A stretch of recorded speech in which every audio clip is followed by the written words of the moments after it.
Hello my dear friends, welcome back to the channel. This is Ambika Singh, your accounts educator. आप सभी class 12th account students का बहुत बहुत स्वागत करती हूँ आप ही के अपने favourite channel the one and only Magnet Brains पर, जो आप सभी को प्रोवाइड कराता है 100% free as well as high quality education with high quality content. जी हाँ स्टूडेंट्स, बिल्कुल यहाँ पर हम आपको CBSE बोर्ड के अलावा अदर स्टेट बोर्ड के कोर्सेज भी प्रोवाइड कराते हैं, जैसे कि दिल्ली, बिहार, यूपी, MP और राजस्थान बोर्ड। इंग्लिश मीडियम के कोर्सेज भी मिल जाएंगे। On the other hand Hindi medium के कोर्सेज भी हम आप लोगों को प्रोवाइड कराते हैं। तो यदि मैं बात करूं इंग्लिश मीडियम की, तो starting from class KG to class 12 आप लोगों को इंग्लिश मीडियम के कोर्सेज हम प्रोवाइड करते हैं, और यदि हिंदी मीडियम के चाहिए तो वो भी मिल जाएंगे from class 6 to class 12। Even apart from that हम आप लोगों को ई बुक्स और ई नोट्स भी प्रोवाइड करते हैं। तो यदि आप लोग इंटरेस्टेड है ई बुक्स और ई नोट्स को अवेल करना चाहते हैं अपनी लर्निंग को, अपने कॉन्सेप्ट्स को इंप्रूव करने के लिए, तो बिल्कुल कर सकते हो। कैसे करना है, नीचे डिस्क्रिप्शन बॉक्स में एक लिंक मिलेगी, उसको जाकर के क्लिक करना है। देन आप आराम से ई बुक्स और ई नोट्स को अवेल करके लर्निंग कर सकते हो, अपने कॉन्सेप्ट्स को इंप्रूव कर सकते हो। और यदि मैं चैनल की बात करूं तो आप सभी जानते हैं कि इंडिया का number 1 free online learning platform the one and only Magnet Brains, जो आप लोगों को full and complete organised course provide करता है, और वो भी बिल्कुल एब्सोल्युटली फ्री ऑफ कॉस्ट में। जी हाँ, यहाँ पर आपको कंप्लीट कोर्स मिलेगा, मतलब हर सब्जेक्ट के हर एक चैप्टर के हर एक टॉपिक का डिटेल्ड एक्सप्लेनेशन हम आप लोगों को प्रोवाइड करते हैं, और टॉपिक वाइज प्रैक्टिस क्वेश्चन जैसे एक्सरसाइज के क्वेश्चन, MCQ, असर्शन, रीजन, या फिर कंप्लीट चैप्टर रिवीजन और इवन इंपॉर्टेंट क्वेश्चन, सारी की सारी चीजें हम आप लोगों को अपने एंड से, अपने ही चैनल से प्रोवाइड करते हैं, जिसके लिए आपको कोई चार्जेस, कोई फीस या कोई भी पेड सब्सक्रिप्शन पे करने की जरूरत नहीं है। केवल क्या करना है, चैनल से जुड़ना है, और चैनल से जुड़ने के लिए चैनल को सब्सक्राइब करना पड़ेगा। तो जिनने भी अभी तक नहीं किया है गाइस, जल्दी से फटाफट से चैनल को जरूर सब्सक्राइब करें, और आज के इस पर्टिकुलर सेशन को लाइक एंड शेयर करना है। तो सभी स्टूडेंट्स को बोलूंगी जल्दी से लाइक शेयर करिए और जल्दी से चैनल को सब्सक्राइब कर लीजिए, ताकि आप भी घर बैठे बैठे बाकी स्टूडेंट्स की तरह ऑनलाइन एजुकेशन ले सके, वो भी फ्री ऑफ कॉस्ट में, और टॉप कर सके। ठीक है, तो जल्दी से चैनल को कर लीजिए सब्सक्राइब और लाइक शेयर करना है आज के सेशन को। तो उम्मीद करती हूँ सभी ने कर दिया होगा। तो आइए फिर आज के अमेजिंग से सेशन की शुरुआत करते हैं।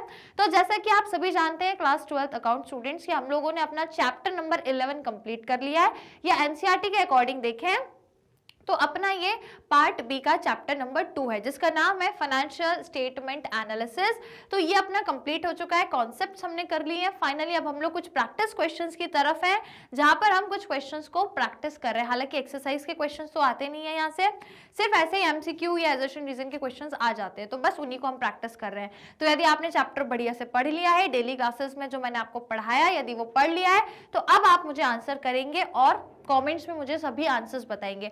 मैं यहाँ एक एक करके क्वेश्चंस लगाने वाली हूँ स्क्रीन में, और आंसर्स आप मुझे कमेंट्स बॉक्स में बताएंगे।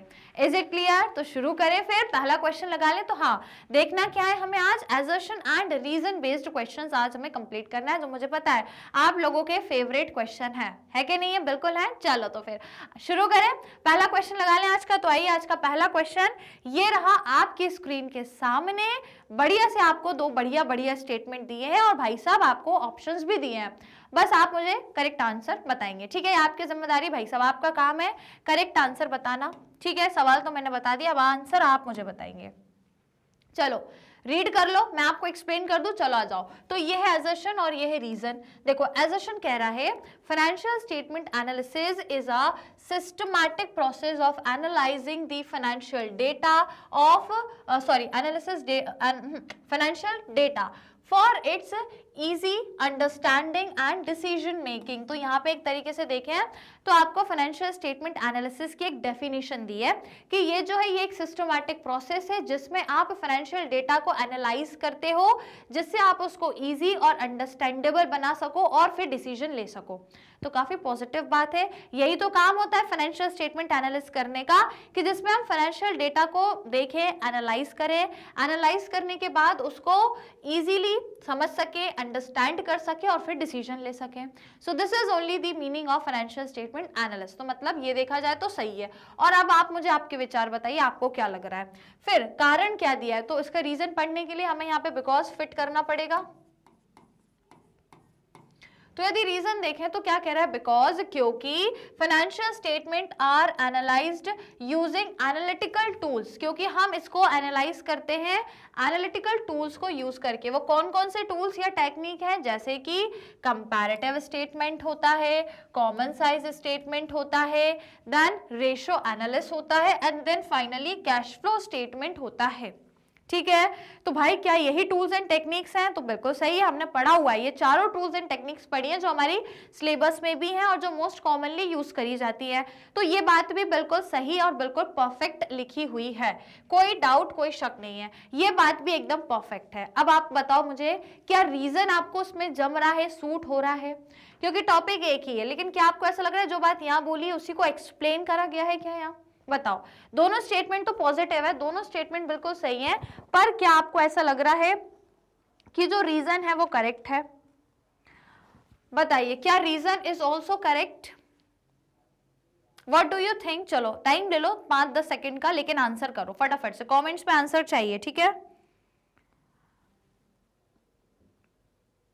तो देखिए स्टूडेंट्स, मैंने कहा ये बात भी सही है और ये बात भी सही है, लेकिन यदि हम एक्सप्लेनेशन देखें तो ये कह रहा है कि चलो फाइनेंशियल स्टेटमेंट एक प्रोसेस है जिसमें फाइनेंशियल डेटा को एनालाइज करते हैं और समझते हैं इजी तरीके से और डिसीजन लेते हैं। क्यों लेते हैं? क्यों लेते हैं? क्योंकि इसकी ये टेक्निक है इसलिए डिसीजन लेते हैं। क्या हम, क्या ये टेक्निक्स है इसलिए हम एनालाइज करते हैं? नहीं, ऐसा कुछ रीजन परफेक्ट नहीं यहाँ पे दिया गया है।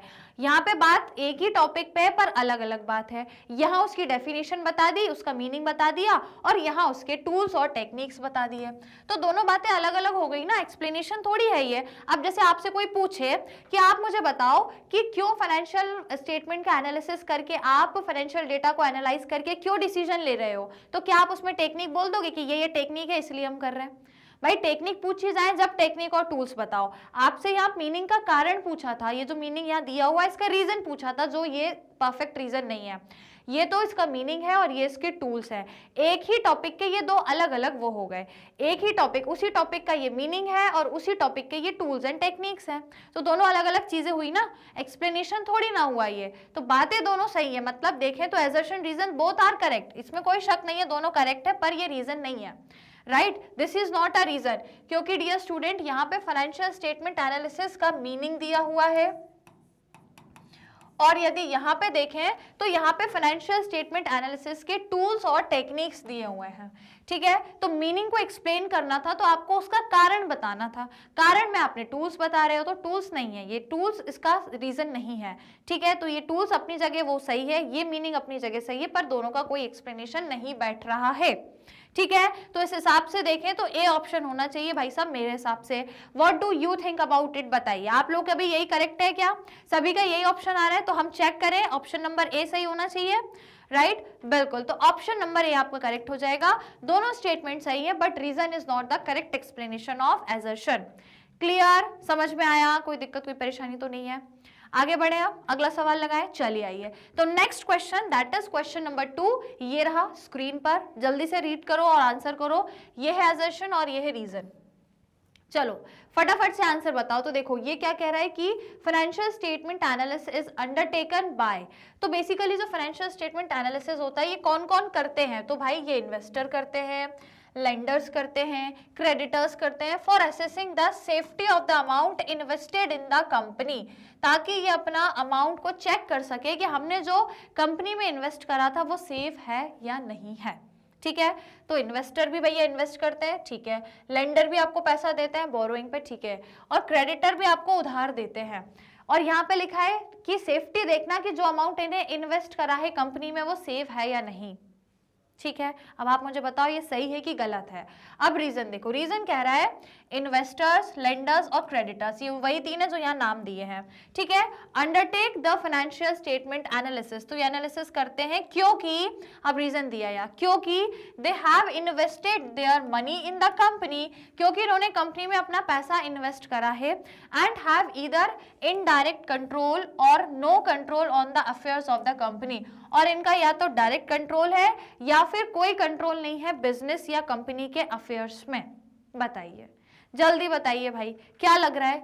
घुमा फिरा के कुछ कुछ बातें कही गई हैं, पर आप आराम से इसको पढ़ लो, समझ लो और मुझे आंसर बताओ। बताइए बताइए, जल्दी से मुझे इसका आंसर करके बताइए स्टूडेंट्स। तो देखो ध्यान से समझो, देखो इन्वेस्टर कौन है, जिनने बिजनेस में पैसा लगाया, लेंडर्स कौन है, जिनने बिजनेस को उधार दिया, और क्रेडिटर भी वो है जिनने बिजनेस को कुछ चीज उधार पे दी है ना, कुछ ना कुछ तो उधार पे दिए ही है, और इनको भी बिजनेस से पैसा लेना है। तो कुल मिला के देखो तो ये तीनों व्यक्ति वो हैं जिन्हें बिजनेस से पैसा लेना है ना। इन्वेस्टर को भी उसका पैसा लेना है जो उसने इन्वेस्ट करा, लेंडर ने जो उधार दिया वो भी उसको लेना है, और क्रेडिटर ने भी जो इसको क्रेडिट दिया है वो इसको लेना है। कुल मिला के ये तीनों वो पर्सन है जिनको बिजनेस से अपना पैसा लेना है, ठीक है। तो ये तीनों एनालाइज क्यों करेंगे, ताकि ये देख सके कि उनका अमाउंट सेफ है कि नहीं और कंपनी उनको देगी कि नहीं देगी, तो बात सही है, इसीलिए वो देखेंगे कि भाई उनका पैसा सेफ है कि नहीं, तो ये स्टेटमेंट सही है। अब यदि इसका रीजन देखें तो ये रीजन दिया तो हुआ है, क्या दिया है कि investor, lender, creditor financial statement का एनालाइज करते हैं, क्योंकि अब देखो यहाँ रीजन में बिकॉज लगा है तो मतलब ये रीजन बन सकता है। आप पहले पढ़ लें रीजन सही है कि नहीं है। तो रीजन है क्योंकि इनने इन्वेस्ट करा है इनका पैसा कंपनी में, किया है भैया, क्रेडिटर ने भी कुछ ना कुछ, क्रेडिटर को भी मतलब क्रेडिटर ने भी उधार पे या तो गुड्स दिए या सर्विस दिए तो उसको भी पैसा लेना है और इन दोनों को भी पैसा लेना है। तो इनने इन्वेस्ट करा है पैसा and have either direct control or no control on the affairs of the company, और इनका कोई भी डायरेक्ट कंट्रोल नहीं है क्या इनका कोई कंट्रोल, इनका कोई डायरेक्ट नहीं, एक minute, and have indirect control or no control. तो देखें तो इनका डायरेक्टली तो कोई कंट्रोल नहीं है। बिजनेस पे हमेशा डायरेक्ट कंट्रोल सिर्फ मैनेजमेंट का होता है, जो कि इंटरनल वाले लोग होते हैं। ये तो सब एक्सटर्नल के लोग हैं, ये सब बाहर के लोग हैं। इनका बिजनेस में डायरेक्ट कंट्रोल नहीं होता, इनका इनडायरेक्ट कंट्रोल है। और देखा जाए तो कोई कंट्रोल नहीं भी है, तो आप दोनों कह सकते हो, या तो थोड़ा बहुत इनडायरेक्ट कंट्रोल, डायरेक्ट तो है ही नहीं बिल्कुल, ठीक है, या तो थोड़ा बहुत इनडायरेक्ट कंट्रोल होगा या फिर नो कंट्रोल, कोई कंट्रोल नहीं है इनका बिजनेस में। भाई ये बिजनेस में आ ही नहीं सकते, ये तीनों जो है ये सब बाहर के लोग हैं, एक्सटर्नल पार्टीज हैं, इनका बिजनेस के इंटरनल अफेयर से कोई मतलब लेना देना नहीं है। तो या तो इनका इनडायरेक्ट कंट्रोल है या बिल्कुल भी कंट्रोल नहीं है बिजनेस के अफेयर से। इसीलिए ये क्या करेंगे, फाइनेंशियल स्टेटमेंट को एनालाइज करके जितनी जानकारी मिलेगी उतनी हासिल करेंगे। बाकी फिर इनको कोई डायरेक्ट कंट्रोल तो है नहीं कि बिजनेस के हर एक चीज की छोटी से छोटी इंफॉर्मेशन ले सके, नहीं ले सकते, केवल उतनी इंफॉर्मेशन ही ले सकते हैं जितनी इनको कंपनी ने शो करी होगी, बस, ठीक है। तो यहाँ जो बात लिखी है और जो यहाँ लिखी है ये दोनों बातें सही हैं, दोनों 100% ट्रू है। और यदि एक्सप्लेनेशन की बात करें तो बिल्कुल सही दिया हुआ है कि क्यों ये लोग फाइनेंशियल स्टेटमेंट को एनालाइज क्यों करते हैं। इसी का कारण यही तो है, इसलिए करते हैं क्योंकि भैया इनका डायरेक्ट कोई कंट्रोल नहीं है, इसलिए बेचारे फाइनेंशियल स्टेटमेंट को एनालाइज करके ही खुद को तसल्ली देते रहते हैं। डायरेक्टली कोई कंट्रोल नहीं है, डायरेक्टली जाकर के कुछ नहीं देख सकते, इसलिए फाइनेंशियल स्टेटमेंट को एनालिसिस करके ही ये चेक करते रहते हैं कि इनका इन्वेस्टमेंट सही है, सही जगह लगा कि नहीं लगा। क्लियर? तो दोनों स्टेटमेंट सही है और रीजन भी बिल्कुल सही है ना। तो both statements are correct and हाँ, reason is the correct explanation, मतलब बी, ठीक है। ऑप्शन नंबर बी आपका करेक्ट हो जाएगा। बताओ कोई दिक्कत, कोई समस्या? सभी को समझ में आया क्वेश्चन? अगले सवाल पर है ना, क्लियर हुआ, कॉन्सेप्ट समझ आया, एग्जाम्पल्स वगैरह सारे क्लियर हुए? चलो आ जाओ। अब थर्ड क्वेश्चन ये रहा, कंपैरेटिव स्टेटमेंट से रिलेटेड आपसे क्वेश्चन पूछा है। Read the question very carefully और आंसर द क्वेश्चन। जल्दी से मैं आपको 30 सेकेंड्स का समय देती हूँ, आप लोग इसको रीड करके आंसर करिए जल्दी से।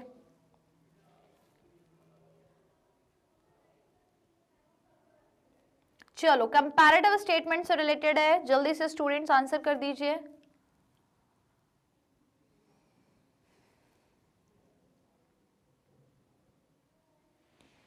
देखो यदि हम पहले एजर्शन देखें, देखो दो स्टेटमेंट है, एक है एजर्शन और एक है रीजन।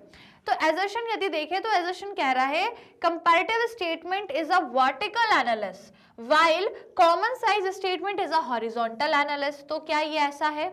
क्या कंपैरेटिव को आप वर्टिकल और कॉमन साइज को क्या आप हॉरिजॉन्टल बोलते हो? और दूसरा कह रहा है क्योंकि, अगर रीजन देखें तो बिकॉज कंपैरेटिव स्टेटमेंट एक वर्टिकल एनालिसिस है, क्योंकि because an item of 2 years are compared. क्योंकि देखो ये वर्टिकल है क्योंकि इसमें 2 ईयर्स के आइटम्स को आप कंपेयर करते हो, और कॉमन साइज स्टेटमेंट हॉरिजॉन्टल है क्योंकि इसमें आप फर्म के एक फाइनेंशियल ईयर को कन्वर्ट, एक मिनट क्या लिखा है, common size statement is horizontal analysis because an item of the financial statement is converted into % of common base of the same year। तो आप इसमें सेम ईयर में ही चीजें करते हो, परसेंटेज में कन्वर्ट करते हो, जो भी चेंजेस आते हैं उनको, तो क्या ये हॉरिजॉन्टल है? पहले तो यही बताओ, फटाफट से जल्दी से आंसर करो। मैंने आपको एक्सप्लेन कर दिया है, अब आप मुझे आंसर करके बताइए स्टूडेंट्स क्या होगा। तो देखो भाई, इतनी राम कथा पढ़ने की तो कोई आवश्यकता ही नहीं है। क्यों नहीं है? क्योंकि इन्होंने जो मेन इंपॉर्टेंट बात थी वही गलत बोली है। पहले स्टेटमेंट में भी वही गलती है और दूसरे में भी वही गलती है। पहले में बोल दिया कंपैरेटिव स्टेटमेंट वर्टिकल है। भाई कौन कह रहा है? ये हॉरिजॉन्टल होता है ना? और ये कह रहे हैं कॉमन साइज स्टेटमेंट हॉरिजॉन्टल है ना बाबा, ये वर्टिकल है। उल्टा कह दिया इन्होंने, उल्टा कह दिया। देखो आपको मैंने बताया पहले भी कि जो कंपैरेटिव स्टेटमेंट होता है उसमें हम एक साल की परफॉर्मेंस को प्रीवियस ईयर देन ऐसे करके करते हैं, तो ये कंपैरेटिव हो गया, हॉरिजॉन्टल कहलाता है ये। ठीक है, एक साल की अपनी परफॉर्मेंस को पिछले 4-5 साल की या 2 साल से ज्यादा की परफॉर्मेंस से कंपेयर करना, देन अपनी एक साल की परफॉर्मेंस को ही अलग अलग चीजों से कंपेयर कर रहे हो, सिर्फ एक ही साल की, तो ये वर्टिकल है जिसे कॉमन साइज स्टेटमेंट में हम यूज करते हैं। और यहाँ पे भी वही लिख दिया इनने कि कंपैरेटिव जो है ये वर्टिकल है। नहीं भैया, ये हॉरिजॉन्टल होती है, और जो कॉमन साइज है ये हॉरिजॉन्टल नहीं, ये वर्टिकल होती है। ठीक है, बाकी ये चीज भले सही लिखी थी कि यहाँ पे कन्वर्ट करते हैं परसेंटेज में, एक कॉमन बेस लेते हैं, जैसे कि या तो रेवेन्यू फ्रॉम ऑपरेशन और या तो टोटल असेट्स, इन दोनों में से किसी एक को बेस लेते हैं और फिर सेम ईयर में करते हैं। ये बात सही है, पर आपने वो हॉरिजॉन्टल और वर्टिकल अलग अलग कर दिया, उसमें आपने चीजें अल्टर कर दी, तो दोनों ही गलत हो गए आपके, ये भी गलत और ये भी गलत। तो मतलब बोथ आर इनकरेक्ट। कहाँ दिया है? Both assertion and reason are not correct, दोनों ही आपके सही नहीं है। तो correct option will be your option number D. Any doubt? कोई दिक्कत, कोई परेशानी? क्वेश्चन सबको समझ में आया? कौन सा करेक्ट आंसर है? Option number D. Is it clear? अगले सवाल पर पहुंचे, नेक्स्ट क्वेश्चन लगा ले। राइट, चलिए आइए फिर अगला देखते हैं। क्वेश्चन नंबर 4 आपकी स्क्रीन के सामने ये रहा।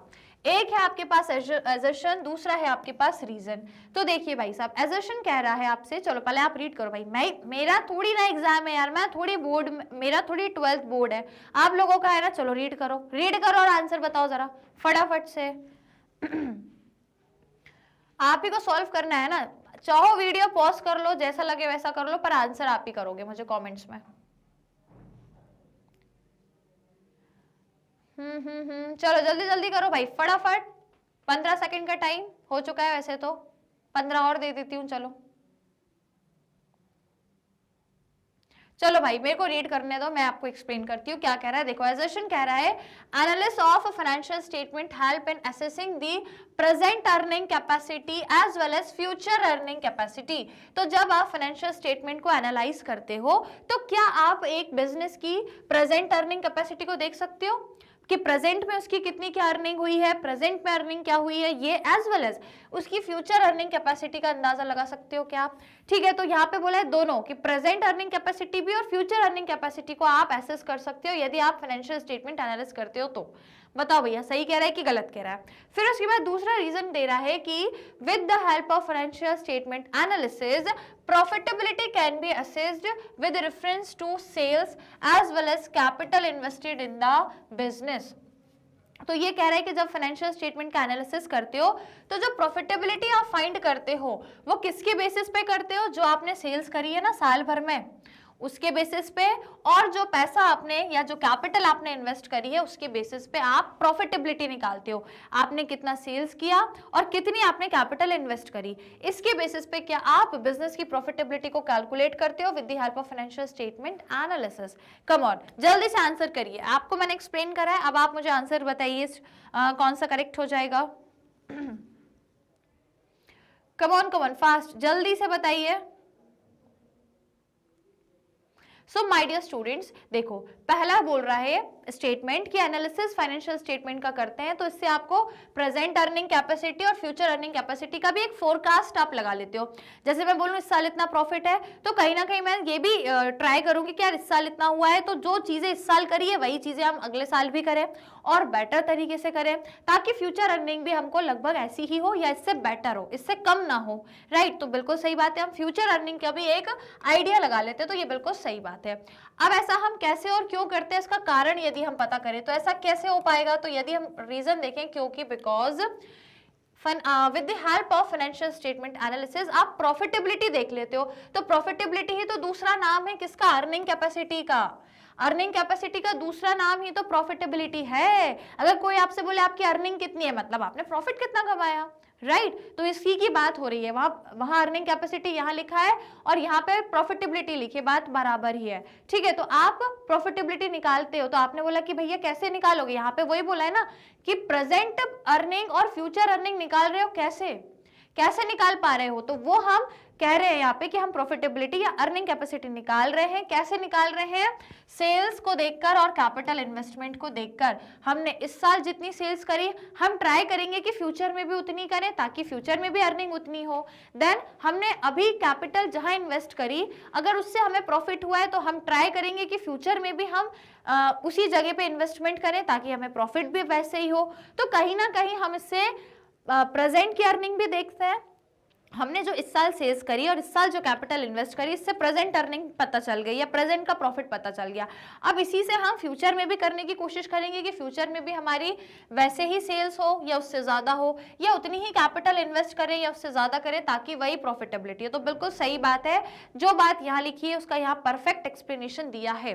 क्योंकि यदि अर्निंग कैपेसिटी आप प्रेजेंट और फ्यूचर की निकाल रहे हो तो कैसे निकाल रहे हो, तो भाई हम कैसे निकाल रहे हैं, अपनी सेल्स और अपनी कैपिटल के इन्वेस्टमेंट के कंपैरिजन से हम प्रेजेंट और फ्यूचर दोनों का ही अर्निंग कैपेसिटी या प्रॉफिटेबिलिटी को कैलकुलेट करते हैं, राइट तो दोनों सही है भाई साहब और एक्सप्लेनेशन भी परफेक्ट है ना, रीजन भी बिल्कुल सही है। तो ऑप्शन नंबर बी है ना, हाँ both assertion and reason are correct and reason is the correct explanation of assertion।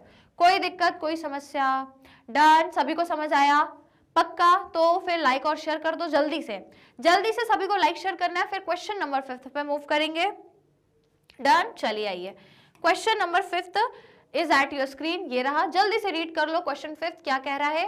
देखो यहाँ पे वही रीजन है और एक assertion है। तो देखो रीजन कह रहा है लिमिटेशंस है ना, लिमिटेशन ऑफ फाइनेंशियल स्टेटमेंट, जैसे कि कुछ कमियां दी है, जैसे कि influence of accounting concept, disclosure of only monetary fact etc are also the limitation of financial analysis। तो ये लिमिटेशन कह रहा है कि ये इन्फ्लुएंस होता है अकाउंटिंग कॉन्सेप्ट से।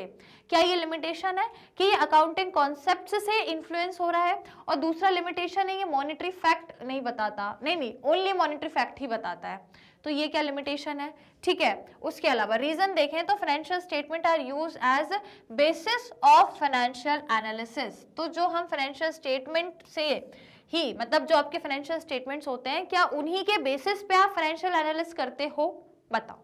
वैसे तो देखा जाए तो ये रीजन तो जम नहीं रहे क्योंकि यहाँ लिमिटेशन दी हुई है और यहाँ पे आपको एक बेसिस बताया हुआ है, राइट। तो अब आप देखो कौन सा सही है कौन सा गलत है, मुझे जल्दी से कमेंट्स में बता दो, फटाफट से सभी स्टूडेंट्स को आंसर बताना है। बताइए जल्दी से स्टूडेंट्स आंसर बताइए मुझे।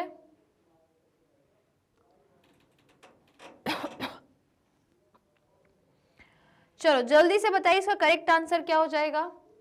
तो देखो यदि मैं यहाँ पे पहले स्टेटमेंट की बात करूं तो जो लिमिटेशन कह रहा है, और लिमिटेशन क्या बोल रहा है, जैसे कि इन्फ्लुएंस ऑफ अकाउंटिंग कॉन्सेप्ट। तो अकाउंटिंग कॉन्सेप्ट का इन्फ्लुएंस मतलब कि सभी लोग अलग अलग अकाउंटिंग प्रैक्टिसेस यूज करते हैं, सभी लोग अलग अलग अकाउंटिंग मेथड्स, अलग अलग अकाउंटिंग कॉन्सेप्ट्स, अलग अलग अकाउंटिंग प्रैक्टिसेस यूज करते हैं। तो ये एक लिमिटेशन ही तो हो गई कि फाइनेंशियल स्टेटमेंट जो है वो एक लौती मेथड से नहीं होते कि आप बोलो अकाउंटिंग हमको बनाना है, मतलब अकाउंटिंग रिकॉर्ड से हमको फाइनेंशियल स्टेटमेंट बनाना है तो एक ही अकाउंटिंग मेथड से बन जाए, एक ही अकाउंटिंग कॉन्सेप्ट से बन जाए, दिस इज नॉट पॉसिबल। यहाँ पे आप अलग अलग कंपनीज के देख लो या आप खुद भी अपने देखोगे तो आपने अलग अलग फाइनेंशियल स्टेटमेंट जो डिफरेंट अकाउंटिंग पीरियड्स के बनाए होंगे वो डिफरेंट अकाउंटिंग कॉन्सेप्ट्स और अकाउंटिंग मेथड से बनाए होंगे। तो ये एक तरीके से क्या है, एक लिमिटेशन है कि सब कुछ एक जैसा यूनिफॉर्म नहीं है, डिफरेंट चीजें हैं। तो ये एक लिमिटेशन है। दूसरा लिमिटेशन क्या है कि यहाँ पे आप केवल मॉनेटरी फैक्ट को डिस्क्लोज करते हो, नॉन मॉनेटरी फैक्ट को नहीं डिस्क्लोज करते, और ना मतलब जो क्वालिटेटिव चीजें हैं जैसे किसी की ऑनेस्टी, किसी की लॉयल्टी, ये सारी चीजों की कोई जगह नहीं है, राइट। तो ये केवल मॉनेटरी चीजों को बताता है, नॉन मॉनेटरी या क्वालिटेटिव चीजों को नहीं बताता। तो ये भी एक लिमिटेशन है। तो दोनों ही क्या है, लिमिटेशंस है फाइनेंशियल एनालिसिस की, तो बिल्कुल सही है, ठीक है। अब दूसरा देखो, फाइनेंशियल स्टेटमेंट को हम यूज करते हैं फाइनेंशियल एनालिसिस के, ये तो बिल्कुल सही है भैया। फाइनेंशियल एनालिसिस करना है, डिटेल स्टडी करना है तो फाइनेंशियल स्टेटमेंट की ही की जाती है, उसी के बेसिस पे की जाती है। तो दोनों बातें सही हैं, पर रीजन तो कहीं से कहीं तक मैच ही नहीं हो रहा, क्योंकि यहाँ लिमिटेशन की बात हो रही है, यहाँ बेसिस की बात हो रही है, ठीक है, तो रीजन वीजन नहीं है, लेकिन दोनों स्टेटमेंट सही हैं। कहाँ दिया है बोथ, ये तो नॉट करेक्ट है, तो मतलब assertion and reason are correct है ना, but reason is not the correct explanation of assertion। ठीक है, दोनों सही है पर कोई एक्सप्लेनेशन सही नहीं है, राइट। तो इस हिसाब से देखेंगे तो ऑप्शन नंबर ए आपका करेक्ट हो जाएगा। एनी डाउट बताओ, कोई दिक्कत कोई समस्या, समझ में आया सभी को? ऑप्शन नंबर ए करेक्ट है। चलो अब अगले सवाल पर आते हैं, क्वेश्चन नंबर 6। ओके चलो ये क्लियर हो गया। क्वेश्चन नंबर 6 ये रहा, read the question and answer the question. फटाफट से रीड कर लो, 15 सेकंड का समय सबको दिया जा रहा है रीड करके आंसर बताने के लिए। चलो तो मैं आपको एक्सप्लेन कर देती हूँ assertion क्या बोल रहा है और रीजन क्या बोल रहा है। तो देखो, यदि assertion की बात देखें तो assertion कह रहा है financial analysis is affected by the personal ability and bias of the analyst। तो जब भी हम फाइनेंशियल एनालिसिस करते हैं ना, जब भी हम बैठते हैं डिटेल स्टडी करने, तो कहीं ना कहीं हमारे पर्सनल मोटिव्स, हमारे पर्सनल ऑब्जेक्टिव्स या हमारे पर्सनल इंटेंशंस भी शामिल होते हैं, तो जिसको हम बोल रहे हैं पर्सनल एबिलिटी या पर्सनल बायस। पर्सनल बायस हमारे उसमें शामिल हो जाते हैं, तो क्या ऐसा है? और दूसरा कह रहा है क्योंकि because there is scope for diversity of opinions as to what constitutes share holders equity debt asset profit and so on. तो ये क्या कह रहे हैं कि कहीं ना कहीं हमेशा एक स्कोप रहता है कि जिसमें आप अपने ओपिनियंस को भी जगह देते हो, कि हमारे ओपिनियंस भी कुछ चीजों पे आप शो करो। सब जब भी देखो, जब भी आप एनालाइज करने बैठोगे कोई चीज, तो आप अपने ओपिनियंस भी उसमें इंक्लूड करोगे कि भाई मुझे ऐसा लग रहा है। किसी भी कंपनी का आप एनालिसिस करो तो आप अपना ओपिनियन भी उसमें इंक्लूड करोगे ना, अपने मोटिव्स, अपना इंटेंशन भी आप उसमें कंक्लूड करोगे, उसमें शामिल करोगे। ठीक है, जैसे कि एक शेयर होल्डर्स का इक्विटी को लेकर, डेथ को लेकर, एसेट्स को लेकर और प्रॉफिट एंड सो ऑन को लेकर के सभी का अपना अपना ओपिनियन होता है, सभी का अपना अपना एक पर्सनल जजमेंट, सभी का अपना अपना पर्सनल सब्जेक्टिविटी होती है, राइट। चलो तो अब आप मुझे आंसर करो, कौन सा सही है कौन सा गलत है, बताइए कौन सा सही है कौन सा गलत है।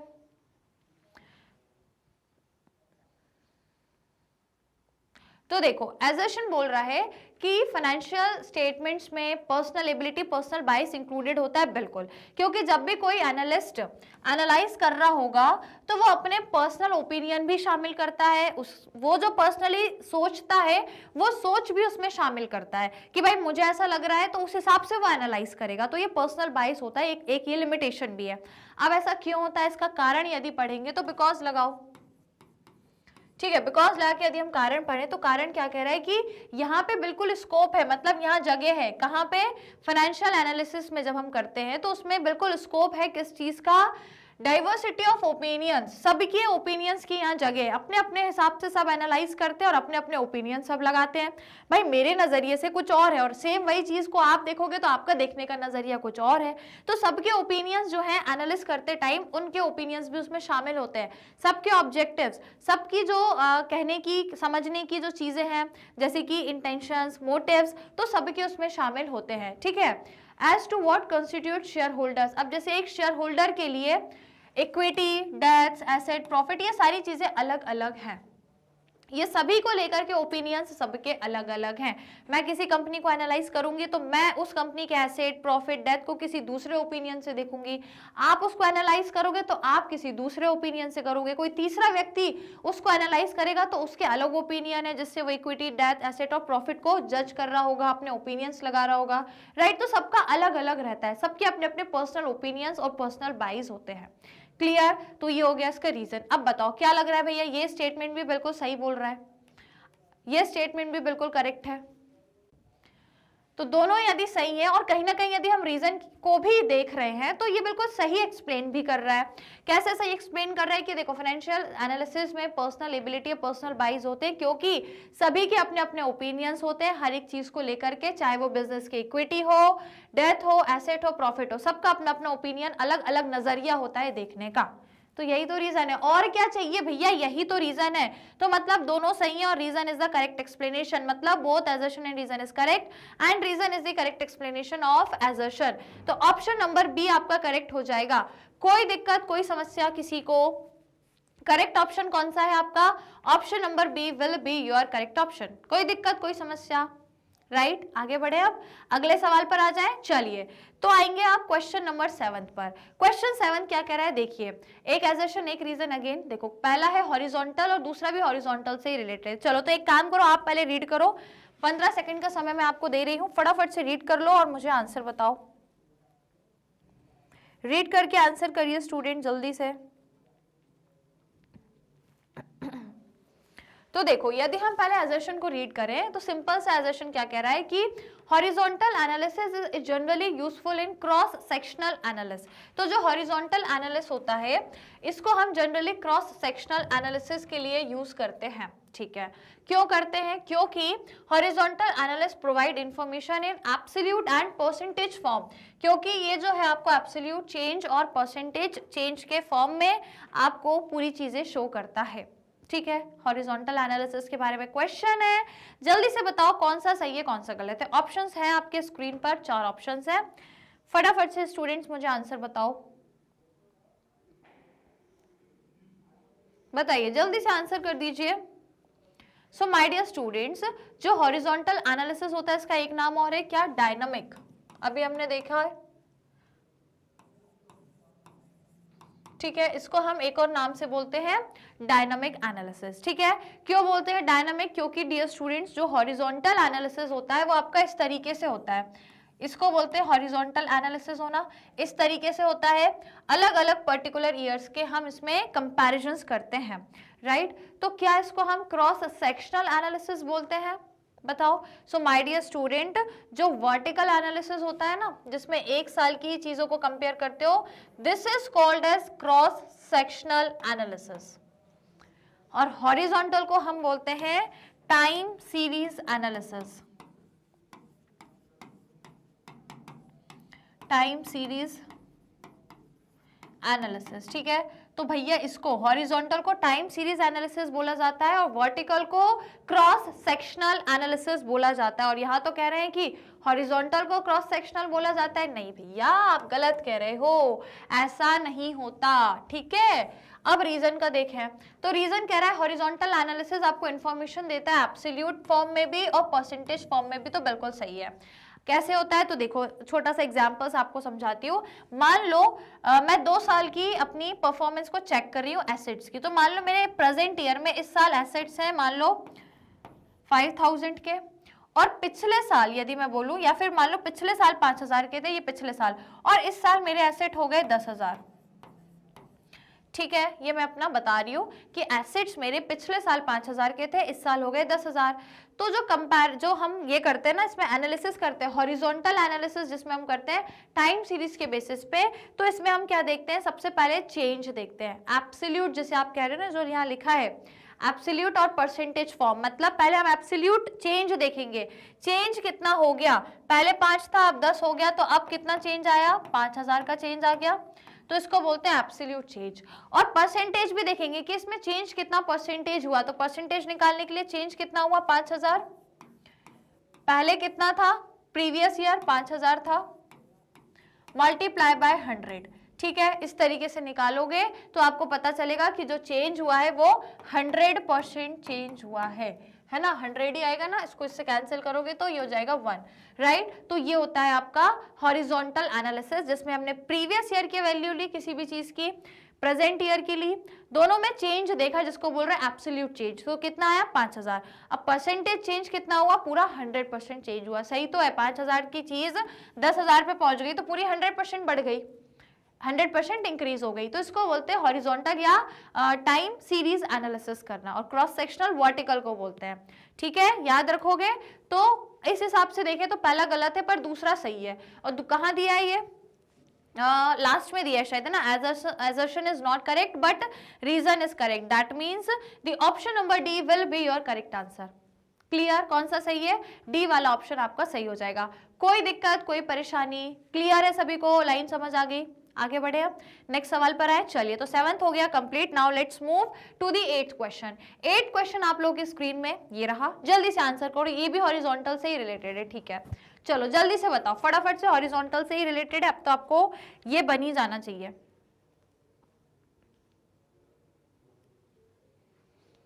चलो आराम से फटाफट से मुझे आंसर बताइए, इजी क्वेश्चन है ये भी।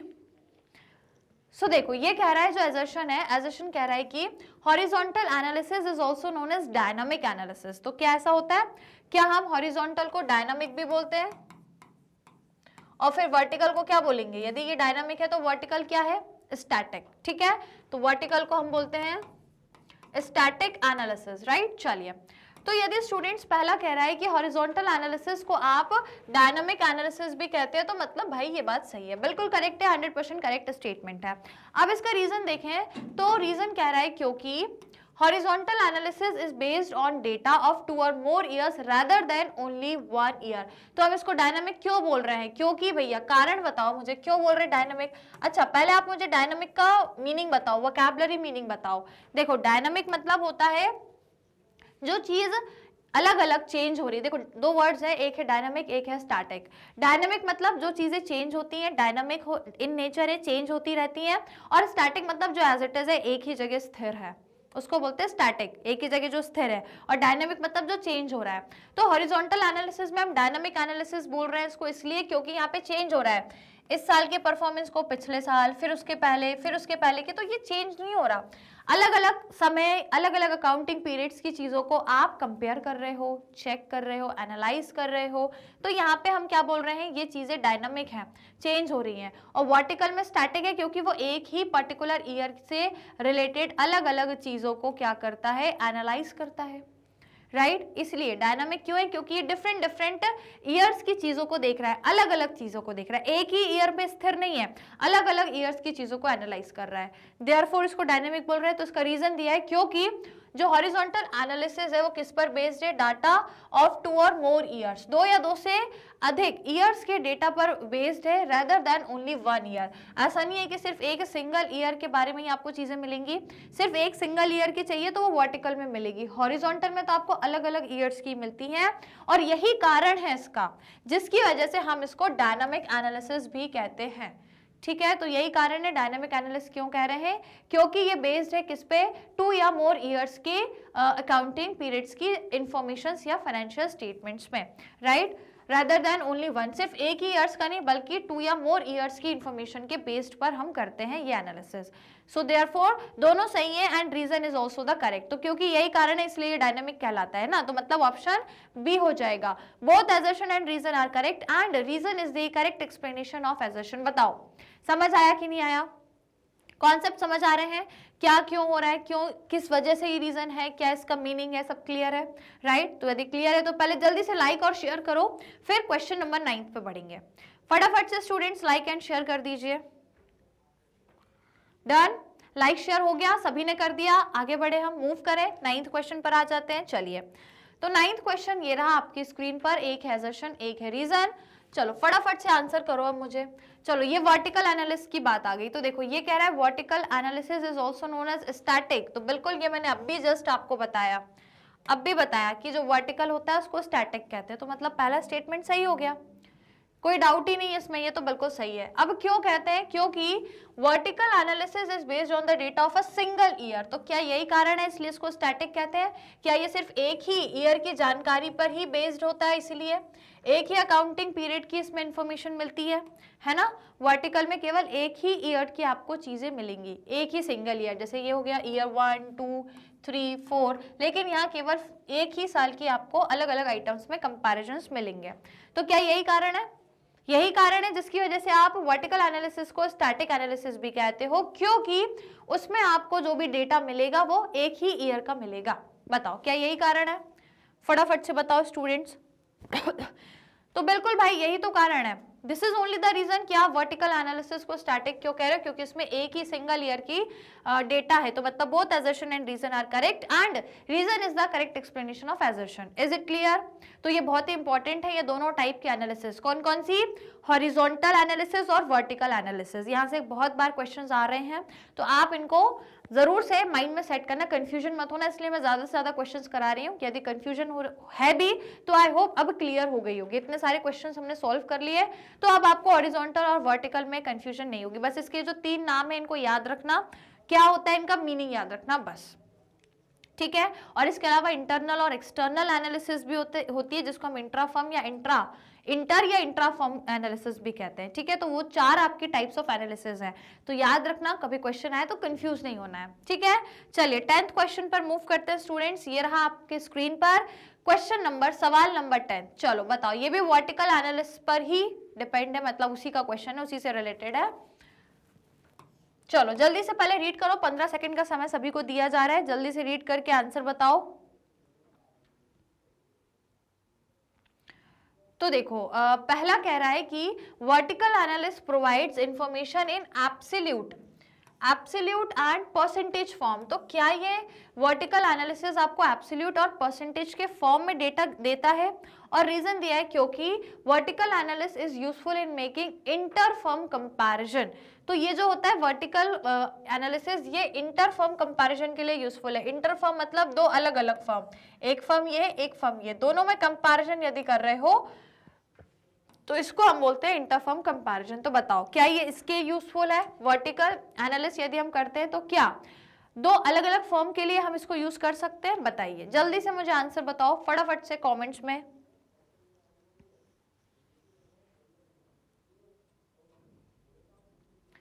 तो देखो स्टूडेंट्स, हम लोगों ने अभी पहले के क्वेश्चन में भी देखा कि जो हॉरिजॉन्टल एनालिसिस होता है ना, देखो मैंने यहाँ बताया भी था आपको कि ये जो एनालिसिस होता है जिसमें एब्सोल्यूट चेंज और परसेंटेज मिलता है, ये कहाँ है? ये हॉरिजॉन्टल में, वर्टिकल में नहीं है ये, ठीक है। तो यहाँ पे जो लिखा है ना वर्टिकल एनालिसिस प्रोवाइड करता है एब्सोल्यूट और परसेंटेज फॉर्म में, ये गलत है। ये आपको एब्सोल्यूट या परसेंटेज फॉर्म में नहीं बताता, वर्टिकल एनालिसिस नहीं बताता, बल्कि आपको हॉरिजॉन्टल एनालिसिस बताता है एब्सोल्यूट और परसेंटेज फॉर्म में, ठीक है। कौन बताता है? हॉरिजॉन्टल, वर्टिकल नहीं बताता। तो पहला स्टेटमेंट गलत है। लेकिन यदि दूसरे की बात करें तो vertical analysis useful in making inter firm comparison, तो बिल्कुल हम इसमें इंटर फर्म कंपैरिजन कर सकते हैं। जैसे कि इंटर फर्म मैंने बोला दो फर्म के बीच में, तो जैसे मैंने बोला ये मेरी फर्म है, मैंने अपने ईयर की इंफॉर्मेशन ली, हो सकता है मैं किसी दूसरी फर्म की भी बहुत सारी इंफॉर्मेशन उसी एक पर्टिकुलर ईयर की लेने वाली हूँ और दोनों में मैं फिर कंपैरिजन करने वाली हूँ। तो ये चीज पॉसिबल है। सपोज मैंने अपनी इस पर्टिकुलर अकाउंटिंग ईयर की इंफॉर्मेशन ली, सेम मैंने किसी दूसरी फर्म की भी उसी accounting year, same accounting year की पूरी इंफॉर्मेशन ली और दोनों में कंपैरिजन कर लिया। दोनों की सेम अकाउंटिंग ईयर की इंफॉर्मेशन को कंपेयर करना वर्टिकल एनालिसिस से हम कर सकते हैं, ठीक है। तो आपका दूसरा स्टेटमेंट तो सही है, पर पहला वाला गलत हो गया भाई साहब, है ना। दूसरा सही है, पहला गलत। तो कहाँ दिया है ये? ओनली assertion इज करेक्ट, नहीं assertion इज नॉट करेक्ट। तो assertion is not correct but reason is correct, मतलब ऑप्शन नंबर डी, लास्ट वाला, लास्ट ऑप्शन आपका सही हो जाएगा। बताओ कोई दिक्कत, कोई समस्या? क्लियर हुआ सभी को बढ़िया तरीके से? पक्का? चलिए तो ये हो गए हमारे आज के क्वेश्चंस। अब आप मुझे कमेंट्स में जरूर बताइएगा कि किसके 10 आउट ऑफ 10 सही हो गए भाई। जरूर मुझे कमेंट्स में बताना 10 में से 10 किसके सही हो गए, और यदि नहीं भी हुए हैं तो कोई दिक्कत नहीं है, कॉन्सेप्ट समझ में आए। पूरे 10 क्वेश्चंस को मैंने आपको एक्सप्लेन करा, जहां जरूरत पड़ी एग्जाम्पल्स भी दिए और बहुत सारी चीजें बताई। तो ज्यादातर सवाल हमारे टाइप्स ऑफ एनालिसिस से ही आ रहे हैं, दैट इज हॉरिजॉन्टल और वर्टिकल एनालिसिस या इंटरफॉर्म और इंट्राफॉर्म एनालिसिस। तो ये टाइप्स ऑफ एनालिसिस को जरा ध्यान से देख लेना अच्छे से, इनके जो अलग अलग नाम हैं, जैसे कि मैंने आपको बताया जो हॉरिजॉन्टल है इसको डायनामिक और टाइम सीरीज एनालिसिस भी बोलते हैं, वर्टिकल को स्टैटिक और क्रॉस सेक्शनल एनालिसिस भी कहते हैं। तो ये 2-4 नाम याद रखना इनके, जो भी हैं सारी चीजें, और ये कैसे क्या होता है ये याद रखना। बस जो हॉरिजॉन्टल है यही आपको एब्सोल्यूट चेंज और परसेंटेज चेंज में आपको डेटा देता है, वर्टिकल एनालिसिस नहीं देता। याद रखना बढ़िया से, 2-4 चीजें हैं जहां से क्या होता है ना स्टूडेंट्स को कंफ्यूजन होती है, तो कंफ्यूज नहीं होना है, बढ़िया से चीजें याद रखना। इसलिए आज इतने सारे क्वेश्चंस हमने प्रैक्टिस किए, तो आई होप अब आपको कॉन्सेप्ट्स क्लियर हो गए होंगे, और यदि हुए हैं तो सभी को लाइक एंड शेयर करना है। तो मैं सभी स्टूडेंट्स को बोलूंगी जिनको भी सेशन पसंद आया, जिन्होंने भी आंसर्स किए हैं, लाइक शेयर जरूर करिएगा सेशन को जाते जाते। बाकी चलिए फिर आज के सेशन को वाइंड अप करते हैं। इतने ही क्वेश्चंस थे जो आज हमें इस चैप्टर से रिलेटेड सॉल्व करने हैं। इसी के साथ चैप्टर हमारा फिनिश होता है। अब हम लोग अगले चैप्टर पे स्टार्ट करेंगे। अगला चैप्टर हमारा कौन सा होगा? Accounting ratios. मैं जानती हूँ बहुत स्टूडेंट्स बड़ी बेसब्री से उस चैप्टर का इंतजार कर रहे होंगे, बस आपका इंतजार बहुत जल्द खत्म होने वाला है, क्योंकि मैं अब आप लोगों के लिए आपका नेक्स्ट चैप्टर अकाउंटिंग रेशोज लेकर आने वाली हूँ। तो बस इंतजार करिएगा, डेली इसी तरीके से क्लासेस में बने रहिएगा। बहुत जल्दी हम लोग अकाउंटिंग रेशियोज का चैप्टर भी स्टार्ट करने वाले हैं, राइट। तो बस आपको चैनल से जुड़े रहना है, कनेक्टेड रहना है मैग्नेट ब्रेन्स के प्लेटफॉर्म से, जो एक ऐसा प्लेटफॉर्म है आप सभी को 100% फ्री एजुकेशन प्रोवाइड करता है विद हाई क्वालिटी कंटेंट। यहाँ पर हम आपको सीबीएसई बोर्ड के अलावा अदर स्टेट बोर्ड के कोर्सेज भी प्रोवाइड कराते हैं, जैसे कि दिल्ली, बिहार, यूपी, एमपी और राजस्थान बोर्ड। इसके अलावा वैदिक मैथ्स क्रैश कोर्स और स्पोकन इंग्लिश के कोर्सेज भी आपको मिलेंगे हमारे यूट्यूब चैनल पर। यूट्यूब चैनल पर आपको हर एक सब्जेक्ट का कंप्लीट चैप्टर के डिटेल्ड वीडियोज मिल जाएंगे, जाकर जरूर देखें, और काफी सारे प्रैक्टिस क्वेश्चंस भी मिल जाएंगे। इवन आप हमारा मोबाइल ऐप डाउनलोड कर सकते हो, या फिर हमारी वेबसाइट पर भी कंप्लीट कोर्स अवेलेबल है, जिसको जाके आप जरूर चेक करें और आप फ्री एजुकेशन का बेनिफिट ले सकते हैं। इवन स्टूडेंट्स, हम आपको ई बुक्स और ई नोट्स भी अवेल कराते हैं, और इसके लिए जो लिंक है वो नीचे डिस्क्रिप्शन बॉक्स में दिया हुआ है, आप जाकर चेक कर सकते हो और अवेल करके अपनी लर्निंग को और भी इंटरेस्टिंग बना सकते हो और भी अच्छे से अपने कॉन्सेप्ट्स को इंप्रूव कर सकते हो। और यदि आप other social media platform use करते हो जैसे YouTube, Facebook, Instagram, Twitter, WhatsApp, तो यहाँ पर आप हमें जरूर फॉलो करें और अपनी लर्निंग को इंटरेस्टिंग बनाएं और अमेजिंग बनाएं। तो फिलहाल जल्दी से आज के सेशन को लाइक शेयर कर दीजिएगा, चैनल को सब्सक्राइब करना बिल्कुल मत भूलना। बाकी फिर हम लोग मिलेंगे नेक्स्ट सेशन में कुछ और नए टॉपिक्स और नई चीजों के साथ अपनी अकाउंटेंसी से related. So we see you guys again in the next session. Till that take care and keep learning.